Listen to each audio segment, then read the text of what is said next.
My name is Emily, and I work as a corporate employee. Living with me is my husband of the same age, Michael, and our 5-year-old son, Ethan.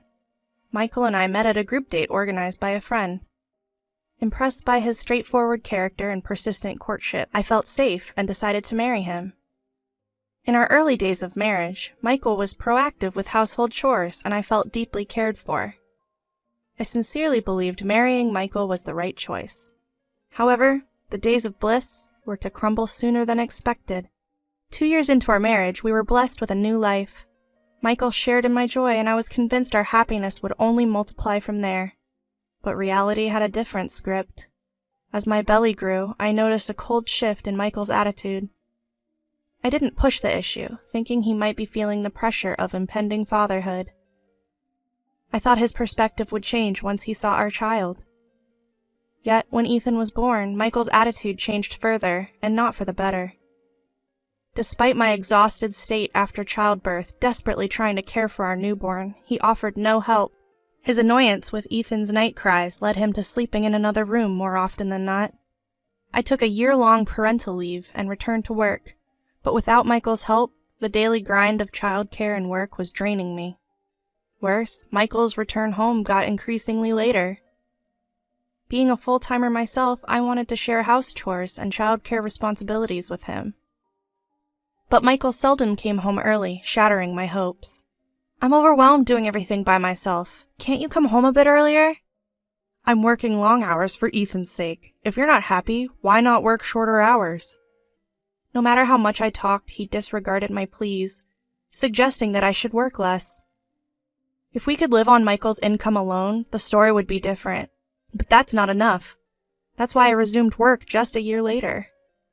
He didn't seem to understand that if my earnings reduced, so would our family's overall income. Moreover, I was always unhappy about Michael coming home drunk. "This is a part of my work, whining and dining with clients." Michael is self-employed. He actively participates in these drinking sessions as he has to establish relationships with clients on his own. Having never experienced self-employment, I questioned if these daily drinking sessions were really necessary. 5-year-old Ethan began to understand things a bit more and seemed frustrated by his father's frequent absences. "Why doesn't Daddy ever eat with us? Even on his days off, he just sleeps." I tried to pacify Ethan's growing resentment towards Michael by saying, "Daddy is working very hard for us outside. Let's support him." But no matter how I tried to soothe him, Ethan seemed unconvinced. Given Michael's daily routine, he rarely had time to play with Ethan, even on weekends as he often slept till noon. Instead, he would laze around in his room till evening and then head out for another drinking session. Ethan doesn't like it either. At least spend some time with him on your days off. "I'm working, aren't I? You're too naggy." Whenever I brought up his frequent nights out, he would just lash out. Doing my best to keep Ethan calm, our daily lives were filled with our quiet dinners together. Then I found out I'd have to go on a business trip on Saturday. Knowing Michael, he'd likely complain if he had to spend the day alone with Ethan. So, with some apprehension, I told him about the trip. "I have an overnight business trip next Saturday. I need you to spend the day with Ethan. Is that okay?" To my surprise, Michael seemed pleased. "Sure, I'll take the opportunity to visit my parents." His response was the opposite of what I had expected, and I was taken aback. Michael seemed happy as he called his parents. "They just sent an email suggesting we all take a trip, so we'll go together." A trip would surely make Ethan happy. It felt like a good opportunity to make up for not spending enough time with him. Michael had agreed to look after Ethan, so I felt relieved about going on my trip. And then the weekend arrived. Early in the morning, I left the house for my business trip. "Please give my regards to your parents." I know. Take care." Seeing Michael in such a good mood, I felt relieved. It was work, but it would also be a day to myself for the first time in a while. I was looking forward to spending my time off as I pleased. The destination for the business trip was about 2 hours away by train. Come to think of it, this is near Michael's parents' house. The familiar sight from the train window brought back memories. It's been a while since I last visited. I should drop by sometime. I remembered coming to the department store near the station with Ethan. He was only 3 at the time.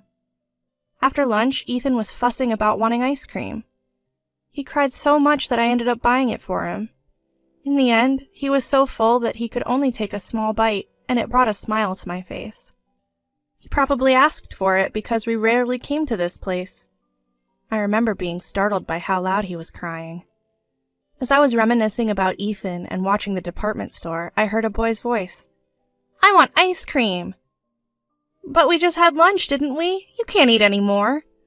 But I really want to eat it." The boy was saying the same thing Ethan used to say.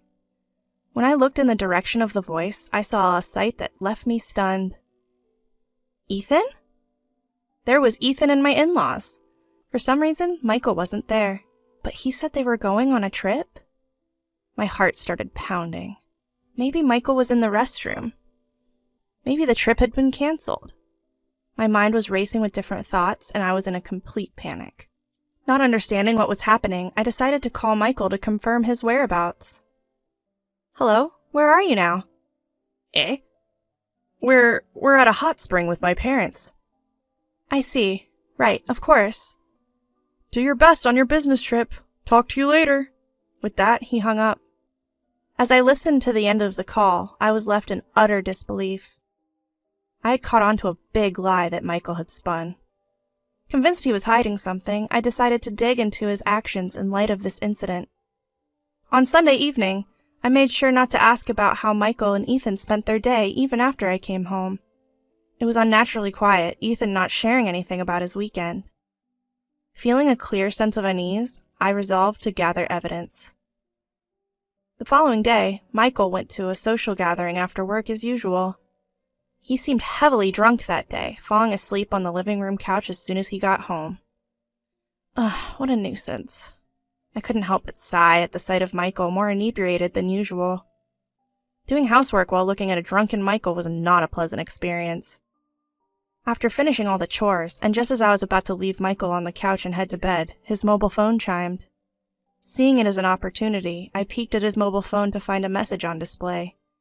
I gently picked it up, careful not to wake Michael. With a mix of anticipation and dread, I checked the screen. "Thanks for today. Can't wait to see you again." The moment I saw that message, my suspicions turned into conviction. Touching the screen of Michael's mobile phone, it opened easily. Recklessly, he had not set a lock on it. With trembling hands, I went through all the message history. The content was unbelievable. It made me feel dizzy. Michael was hiding something unthinkable.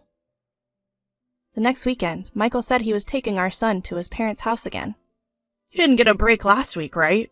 This week you can relax by yourself." I knew what Michael was planning, but it wasn't time to reveal that yet. Pretending to be ignorant, I thanked Michael. "That sounds great. Maybe I'll relax at home and watch a movie." Even I found it amusing how poor my acting was as I pretended to be happy. Michael, oblivious to my act, seemed overtly relieved that I would be staying home. "Both of you, take care." After seeing them off at the front door, I made a call to a certain place. "Hi, I was hoping to request your services today. Is that okay?" "Thank you." The first step of my plan was successful. But I couldn't relax just yet. I had to move on to the next step immediately. I decided to discreetly follow them. With a cliched disguise and a hat I had bought just for this day worn low over my eyes, I watched from a distance. Just as expected, Michael left Ethan at his parents' house and went off somewhere else. Since I had already anticipated Michael's next moves, all I needed now was to gather the evidence.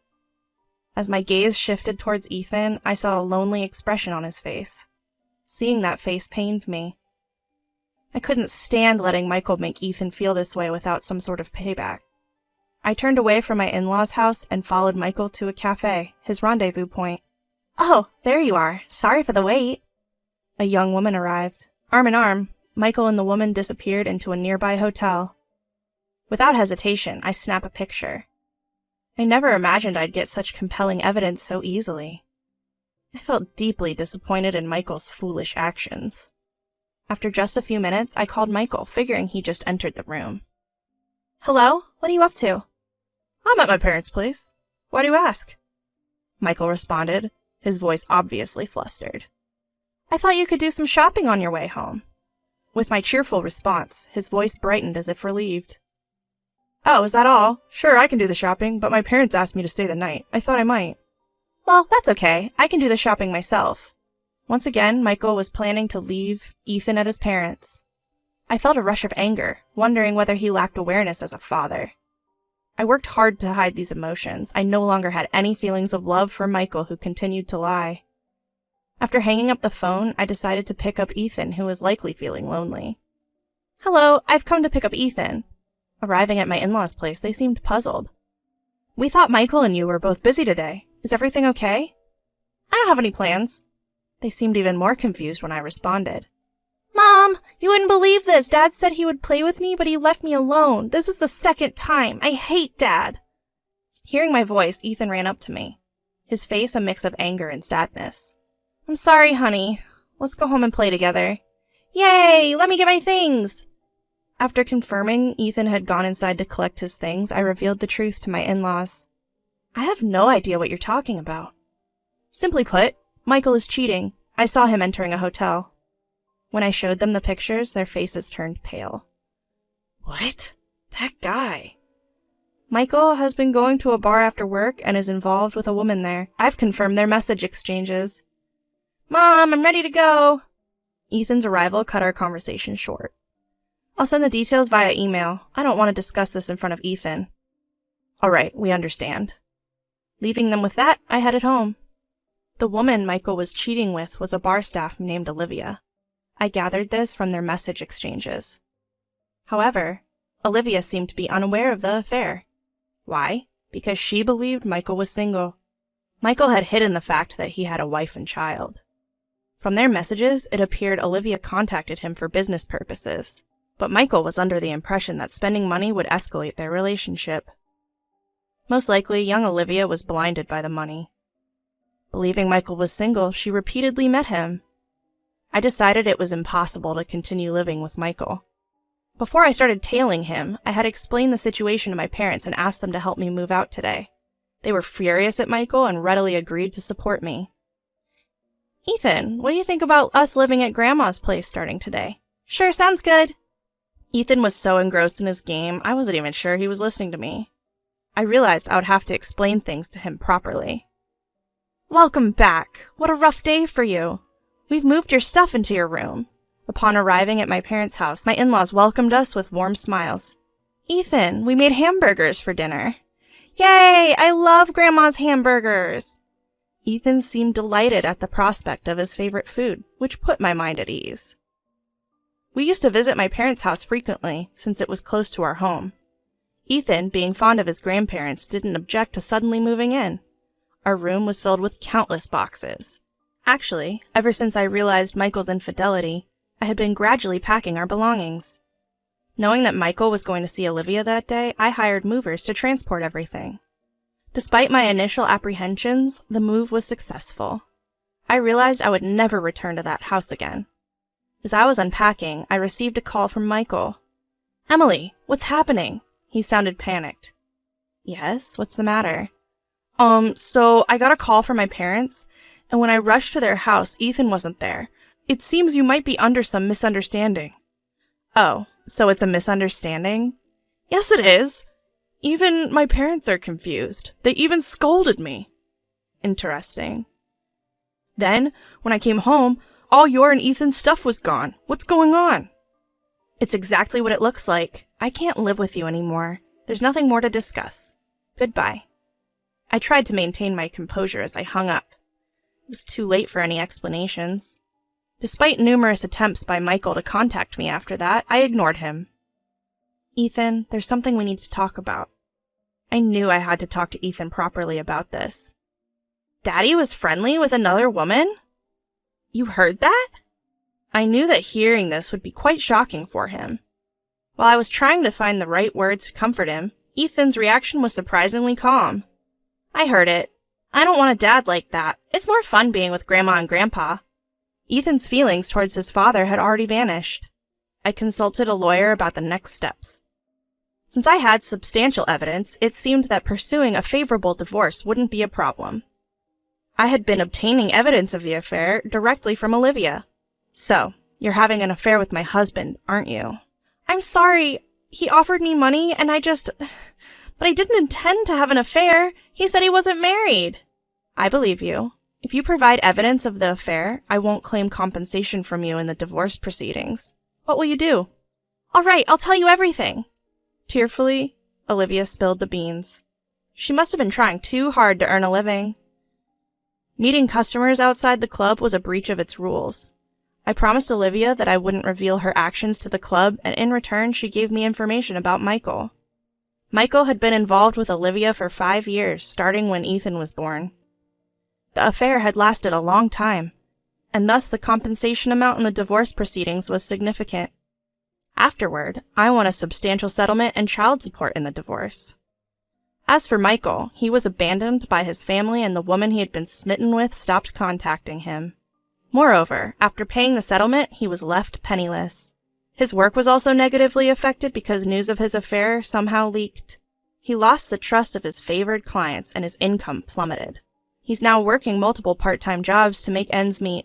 Whether worn out from his life of loss, he asked his parents-in-law for help, but they refused to hear him out, practically cutting ties. I hope he reflects on his actions and tries harder. Ethan and I decided to continue living at my parents' home. Ethan seemed more lively after we moved in, and we're able to live comfortably. He's still attending the same preschool, so the only change for Ethan was the house we're living in. I was relieved that he didn't seem particularly stressed. Seeing Ethan's happy smile, I became certain that deciding to divorce was the right choice.